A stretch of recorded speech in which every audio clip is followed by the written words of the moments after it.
ہر آدمی اپنے دل میں ایک خواہش کو پالتا ہے. وہ خواہش کس حد تک حقیقت سے تعلق رکھتی ہے یا تعلق نہیں رکھتی، اس بحث سے ماورا ہو کر وہ محنت کرتا ہے، مشقت کرتا ہے، بھاگ دوڑ کرتا ہے، اور جب اسے وہ خواہش مل جاتی ہے تو وہ خود کو کامیاب تصور کرتا ہے. اس من کی خواہش کو حاصل کرنے میں اگر وہ ناکام رہتا ہے تو وہ خود کو ناکام سمجھنے لگتا ہے. یعنی کامیابی اور ناکامی کا ہمارے ہاں جو ایک خاکہ ہے وہ سب سے بڑھ کر ہماری خواہشات سے تعلق رکھتا ہے. کامیابی اور ناکامی کی تعریف، وضاحت، اس کا مطلب ہمیں بہت کم لوگ ہیں جو دینی پہلو سے ایسا سوچتے ہیں کہ اگر ہم من کی مرادیں پوری کرنے میں ناکام رہے ہیں تو کیا ایمانی حوالے سے ہم کامیاب ہیں یا نہیں ہیں. ایسا بہت کم لوگ سوچتے ہیں. پھر ہم نے جو کامیابی اور ناکامی کے خود ساختہ اصول ترتیب دیے ہیں، اپنی مرضی کے مطابق جو قواعد اور قوانین مرتب کیے ہیں، کیا وہ دین کے مزاج کے ساتھ مطابقت رکھتے بھی ہیں یا نہیں؟ بہت کم لوگ ایسی سوچ سوچتے ہیں. حقیقت یہ ہے اور پورا سچ یہ ہے کہ اگر ایمان قبول کرنے کے بعد ایمان کے معیار پر اترتے ہوئے پوری زندگی گزار دی تو کامیاب ہے، ورنہ ناکام ہے. ہماری خواہشیں پوری ہوں یا نہ ہوں، اس بحث کا اس کامیابی اور ناکامی سے کوئی تعلق نہیں. چلے میں جائز خواہشوں کی بات کر رہا ہوں آپ سے. جائز خواہشیں بھی ایسی لامحدود ہوتی ہیں کہ ایک کو پورا کرنے میں نکلتے ہیں تو دوسری سار اٹھائے کھڑی ہوتی ہے، اور یکے بعد دیگرے، ایک کے بعد دوسری خواہش، دوسری کے بعد تیسری خواہش. بس ایسی خواہشوں کو پورا کرنے میں انسان ساری زندگی گزار دیتا ہے. حالانکہ روز روشن سے بھی بڑی حقیقت یہ ہے کہ خواہشیں کبھی بھی انسان کی پوری نہیں ہوتی. ہاں، خواہشیں جتنی کم ہوں گی کامیابی کے امکانات اتنے زیادہ روشن ہو جائیں گے. دوسری بات جو قابل غور ہے اس موضوع کے حوالے سے وہ یہ ہے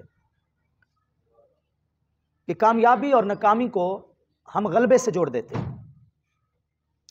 غالب آ گئے تو کامیاب، مغلوب ہو گئے تو ناکام. ہار اور جیت سے جوڑ دیتے ہیں. اس مشن میں جیت گئے تو کامیاب، ہار گئے تو ناکام. فکر اسلامی کے حوالے سے یہ سوچ بھی قابل اصلاح ہے، کیونکہ کبھی مغلوب ہو کر بھی انسان کامیاب رہتا ہے اور غالب آ کر انسان ناکام ہو جاتا ہے. کبھی جیت کر ہار جاتا ہے اور کبھی ہار کر جیت جاتا ہے. اس پہلو سے کامیابی اور ناکامی کا فیصلہ ہار جیت یا غالب اور مغلوب ہونا نہیں کرتا. اصل بات یہ ہے کہ راہ حق پر بوقت آزمائش کون ثابت قدم رہا اور کس کے قدم ڈگمگا گئے. اصل یہ بات، اگر راہ حق پر کوئی ثابت قدم ہے، استقامت کے ساتھ حق کے ساتھ ڈٹ کر وہ کھڑا رہا، تو وہ مغلوب ہو کر بھی غالب ہے، وہ ہار کر بھی جیت چکا ہے. اور کوئی شخص راہ باطل پہ کھڑا رہا، نیکی کی بجائے بدی کا ساتھ دیا اس نے، وہ جیت کر بھی ہار چکا ہے، وہ غالب آ کر بھی مغلوب ہو چکا ہے.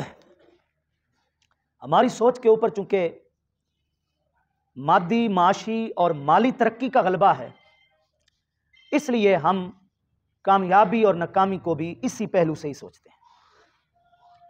ہم ٹارگٹ بھی معاشی حوالے سے بناتے ہیں، ہم تگ و دو بھاگ دوڑ بھی معاشی حوالے سے بناتے ہیں.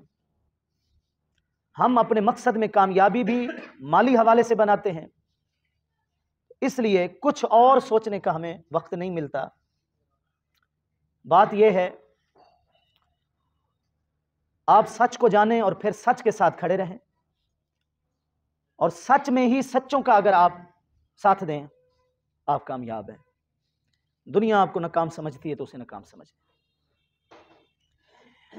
لیکن اگر آپ خدا نہ کرے اس راہ پر چلے جہاں ضمیر بے ضمیری کا سامنا کرتا ہے، بلکہ مردہ ضمیری کا سامنا کرتا ہے، اور اپنے ضمیر کی عدالت میں انسان سرخرو نہیں ہو سکتا، ساری دنیا آپ کو کامیاب سمجھتی رہے آپ کامیاب نہیں۔ نیکی اور بدی کی یوں بھی وضاحت کی گئی ہے کہ نیکی وہ ہے جو تیرے دل کو مطمئن کر دے، بدی وہ ہے جو تیرے اندر کو بے چین کر دے۔ تو کامیابی اور ناکامی کا لفظ تو ہم سب نے سن رکھا ہے، اپنے طور پر ہم نے اس کا مفہوم بھی بنایا ہوا ہے دماغ میں، اپنی کوشش میں ناکامی سے بچنے کی اور کامیابی حاصل کرنے کی کوشش میں بھی دن رات لگے ہوئے ہیں، لیکن ایمانی حوالے سے، اسلامی اور دینی حوالے سے کامیابی ہوتی کیا ہے، ناکامی کیا ہوتی ہے، بہت دور چلے گئے ہیں ہم اس پہلو سے۔ اللہ تعالیٰ راضی ہے اگر ہماری اس زندگی سے اس کے محبوب کریم علیہ تحیت و تسلیم اگر اپنی امتی کی زندگی سے خوش ہیں، دونوں جہاں کی اس سے بڑی کوئی کامیابی نہیں۔ اس راہ پر چل پڑے ہیں جو خدا کے غیظ و غضب کو دعوت دے اور حبیب کبریا علیہ الصلوۃ والسلام کو ناخوش کر دے، ناراض کر دے، بے چین کر دے، اس سے بڑی کوئی دونوں جہاں کی ناکامی نہیں ہے، خسارہ نہیں۔ مسلمان کو نہ تو کوئی خوشی اللہ سے دور کر سکتی ہے، نہ کوئی بڑے سے بڑا غم اللہ سے دور کر سکتا ہے۔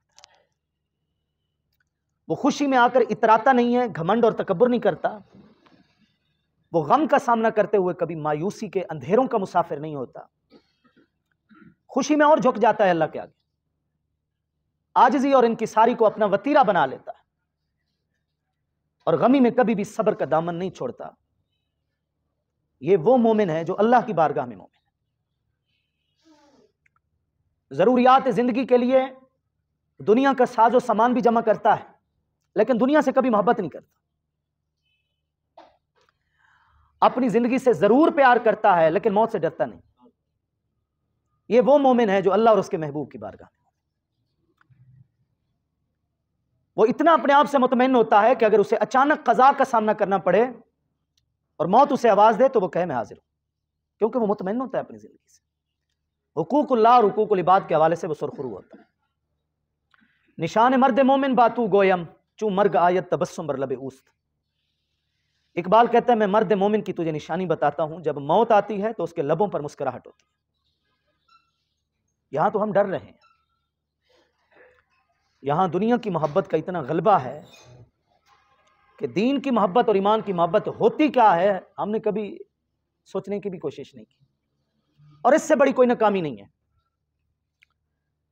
آج 2.25 ارب ہے، کل کو یہ ارب کا فگر خرب میں بھی تبدیل ہو جائے بالفرض۔ ویسے ابھی بات انسانوں کی تعداد کی خربوں تک گئی نہیں ہے، خرب تک بھی نہیں گئی، میں بالفرض کہہ رہا ہوں اگر مسلمانوں کی تعداد دگنی چگنی نہ جانے کہاں سے کہاں پہنچ جائے، لیکن اگر مسلمان موت کو ناپسند کرتا ہے، دنیا سے محبت کرتا ہے، اس سے بڑا کوئی ناکام نہیں ہے، اس سے بڑا کوئی اندر سے کھوکھلا نہیں ہے۔ یہ بات یاد رکھیں، جو چیز انسان کو مضبوط بناتی ہے نا، وسائل بہت بعد کی بات ہے، اسباب بہت بعد کی بات ہے، اس کی تیاری، اس کے اندر بھی ترقی ضروری ہے، لیکن میں کہہ رہا ہوں جو چیز مسلمان کو اندر سے مضبوط بناتی ہے وہ ایمان سے محبت ہے، اس کی نظر میں رضائے الہی سے بڑھ کر اور کچھ نہیں۔ مجھے یہ بتائیں، ایک صحابی نہیں کئی صحابہ سے یہ بات ملتی ہے کہ جب ان کی آخری سانس نکلتی تھی نا، لڑتے لڑتے لڑتے، یا کوئی ان کے اوپر ظلم کر رہا ہے اور وہ اس ظلم کو سہتے سہتے اس دار فانی کو چھوڑتے تھے نا، ایک جملہ ان کی زبان کے اوپر جاری ہوتا تھا، فزت ورب الکعبہ. یہ جملہ مولا کے ناز سیدنا حضرت علی المرتضیٰ رضی اللہ تعالیٰ کی زبان پر بھی آخری وقت میں جاری تھا، دیگر صحابہ کی زبان پر بھی میدان جہاد میں جاری رہا. فزت ورب الکعبہ، کعبہ کے رب کی قسم میں کامیاب ہوگی. آپ سوچیں کہ انسان دنیا سے جا رہا ہے، بظاہر وہ ہار گیا ہے، لڑتے لڑتے شہید ہو گیا، بظاہر تو وہ ہار گیا ہے. جو شہید کرنے والا ہے وہ تو سینہ تان کے کھڑا ہے بظاہر. یہاں سانسیں زندگی کی ختم ہو چکی ہیں. کامیابی کس بات کی؟ کیوں کہا جا رہا ہے فزت برب الکعبہ، رب کعبہ کی قسم میں کامیاب ہوں؟ اس لیے کہ کامیابی اور ناکامی کا تصور وہ ہے ہی نہیں جو ہم نے سوچ رکھا ہے. یہ لوگ جانتے تھے تبھی تو بولا کہ ہم کامیاب ہو گئے. یعنی رضائے الہی کو پانے کے لیے اگر جان بھی جا رہی ہے، اس سے بڑی کوئی کامیابی نہیں. تو پتہ چلا کامیابی کچھ اور ہے، ہم نے کچھ اور سمجھ رکھی. اقبال نے اسی طرف اشارہ دیا کہ یہ دور اپنے براہیم کی تلاش میں ہے، بہار ہو کہ خزاں لا الہ الا اللہ. موسم بہار ہو یا موسم خزاں ہو، حالات موافق ہوں یا موافق نہ ہوں، لا الہ الا اللہ، کلمے کو نہیں چھوڑنا، اس رشتے کو کمزور نہیں ہونے دینا. من کی مرادیں پوری ہو رہی ہیں نہیں ہو رہی، ایمانی رشتہ مضبوط رہنا چاہیے، ہر حال میں رہنا چاہیے. یہاں تو زندگی میں بہار آتی ہے تو خوشی میں خدا کو بھول جاتے ہیں، یہاں زندگی میں موسم خزاں آتا ہے تو غمی میں مایوس ہو کر، رب کی رحمت سے نا امید ہو کر رب کو بھول جاتے ہیں. یہاں تو الٹ چل رہا ہے، کیونکہ کامیابی ناکامی کا تصور الٹ ہو گیا ہے ہمارے یہاں. ہم کہتے ہیں کہ ہم تب کامیاب ہیں کہ جب ذرہ برابر بھی کوئی کانٹا ہمیں نہ چبھے، ورنہ ہم ناکام ہو جائیں گے. مالی حوالے سے کبھی بھی آزمائش کا سامنا نہ کرنا پڑے، ورنہ تو ہم ناکام ہو جائیں گے. بہت بڑی غلط فہمی ہے ہماری، بہت بڑی غلط فہمی. آپ علیہ الصلوۃ والسلام کی زندگی مبارک میں ایک عظیم دن جو سب سے بڑی خوشی کا دن تھا، وہ ہے فتح مکہ کا دن، سن 8 ہجری کے اندر. 8 سال پہلے چلے جائیں، اپنے وطن سے نکالا جا رہا ہے، دھتکارا جا رہا ہے، چھوڑنے پر مجبور کیا جا رہا ہے. چھوڑ دیا، وطن بھی اپنا، کعبہ کی وراثت و ولایت بھی آبائی حوالے سے جناب عبد المطلب ہاشم پیچھے چلے جائیں. آپ علیہ السلام کا حق پھر بھی چھڑوایا گیا. کعبہ شریف کی چابیاں مانگنے پر نہ دی گئیں. آج 8 سال کے بعد ذرا منظر اور دیکھیں، جنہوں نے چھوڑنے پر مجبور کیا ہاتھ باندھ کر سر جھکائے کھڑے ہیں، چابیاں ہاتھ میں لیے کھڑے ہیں، سرکار قبول فرمائیں. بتائیے خوشی کا کیا عالم ہوگا. 10,000 صحابہ کرام اور جانثار صحابہ کرام آپ علیہ السلام کے آگے پیچھے. خوشی کا عالم دیکھیں، اس قافلے کا عالم دیکھیں. لیکن تاریخ پڑھیں کہ اس وقت کیفیت کیا تھی آپ علیہ السلام کی، جب آپ کی اونٹنی مبارک مکہ میں ایک فتح اور کامیابی کا انعام لیتے ہوئے داخل ہوئے. آپ علیہ السلام کا سر جھکا ہوا تھا. اس وقت اتنی عاجزی اور انکساری آپ علیہ السلام کے وجود پر طاری تھی کہ وہ منظر کبھی اور نہ دیکھا گیا. حالانکہ خوشی کا عالم ہے، سب سے بڑی خوشی ہے،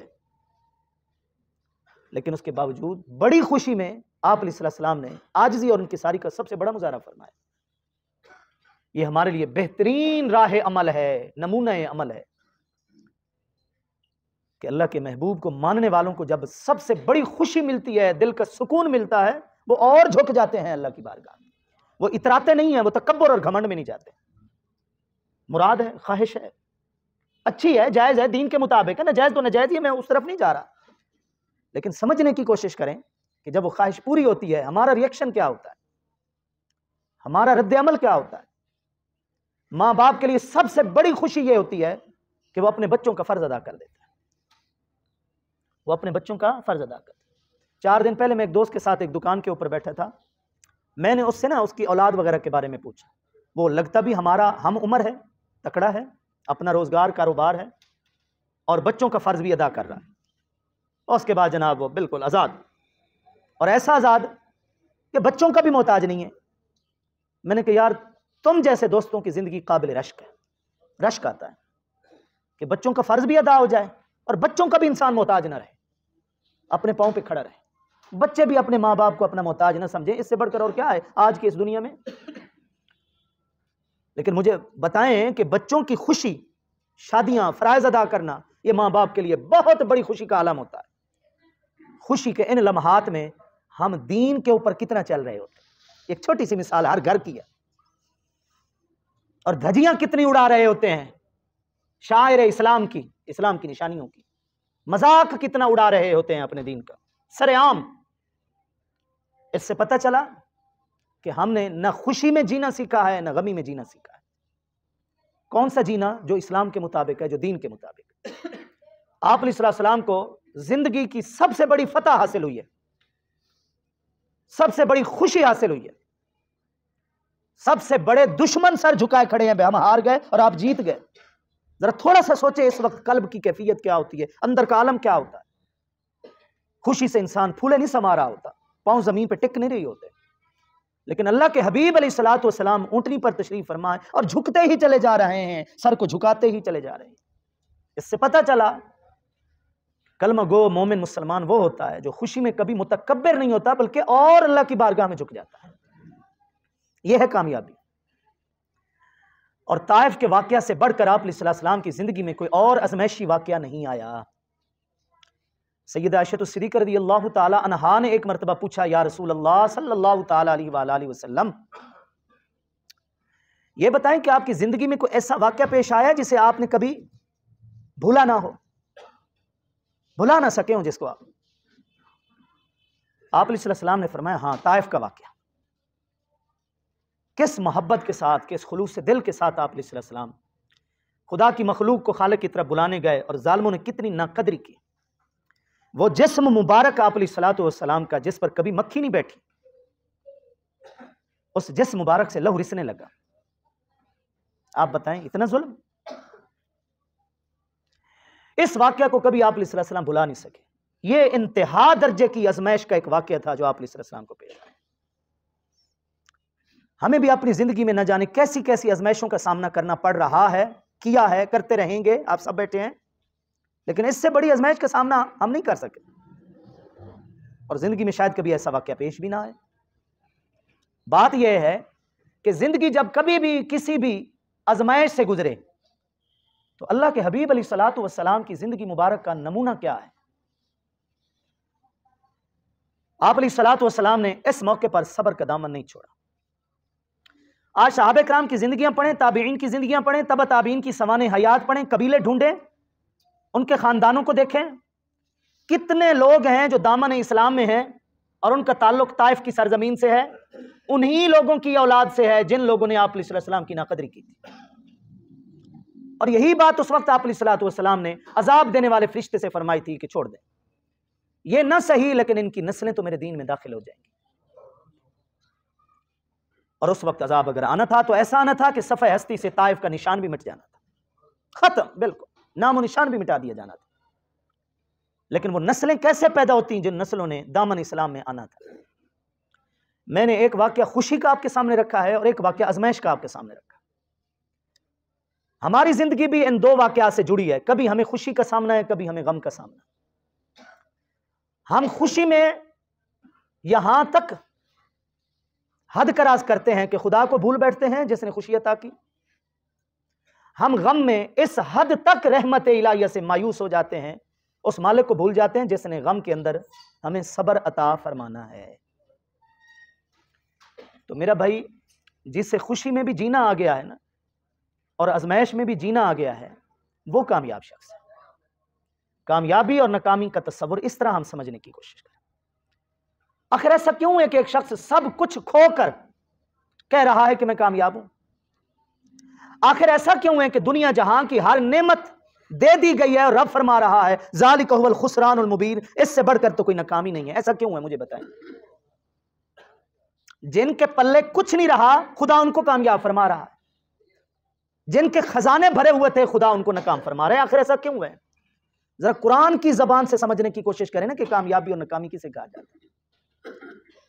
تو پتہ چلا کہ اگر خدا کی رضا کو پانے کے لیے سب کچھ گنوا بھی دیا جائے، اسے خسارہ نہیں کہا جاتا، اسے نفع ہی نفع کہا جاتا۔ اور جو رستہ خدا کی رضا کی طرف نہیں جاتا، وہاں سب کچھ پا بھی لیا جائے، اسے پانا نہیں کہا جاتا، اسے خسارہ کہا جاتا ہے، اسے گنوانا کہا جاتا ہے۔ اگر کامیابی وہ ہے جس کا اللہ کی رضا سے تعلق ہے، اس میں یکے بعد دیگرے اگر ناکامیوں کا بھی سامنا کرنا پڑتا ہے، وہ ناکامی نہیں ہے، وہ کامیابی کی طرف لے جانے والی چیز ہے۔ اور وہ سفر جو قدم قدم پہ خدا کی ناراضگی کو دعوت دے رہا ہے، وہاں اگر ہماری ہر خواہش بھی پوری ہو رہی ہے، ہم پیچھے دھکیلے جا رہے ہیں، ہم آگے نہیں بڑھ رہے۔ اس پہلو سے ذرا سوچیں۔ اس لیے اللہ تعالیٰ نے اپنے محبوب کریم علیہ تحیۃ و تسلیم کو یہی طریقہ زندگی گزارنے کا سکھایا کہ اے میرے محبوب، جب کبھی بھی آپ کو سامنا ناموافق حالات کا کرنا پڑے تو آپ نے اس کا مقابلہ آسان طریقے سے کرنا ہے۔ ادفع باللتی ہی احسن السیئہ، ادفع باللتی ہی احسن فاذا الذی بینک وبینہ عداوہ کأنہ ولی حمیم، مختلف مقامات پر۔ وجادلہم باللتی ہی احسن ان ربک هو اعلم بمن ضل عن سبیلہ۔ جھگڑے کے وقت کوئی برے سلوک سے پیش آیا ہے، اس کو رد عمل دیتے ہوئے مختلف مقامات پر اللہ نے اپنے محبوب کی تربیت فرمائی، اور اپنے محبوب کے صدقے محبوب کے ماننے والوں کی بھی تربیت فرمائی کہ کبھی بھی برائی کا جواب برائی سے نہیں ہے، برے سلوک کا جواب برے سلوک سے نہیں ہے، حسن تدبیر سے کام لینا۔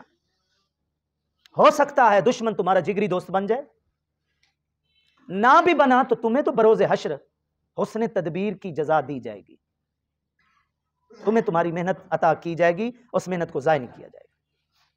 اور آج دیکھ لیں، ایک بہت بڑا واقعہ ابتداء اسلام کا ہمارے سامنے ہے۔ جب آپ علیہ السلام نے اعلان نبوت فرمایا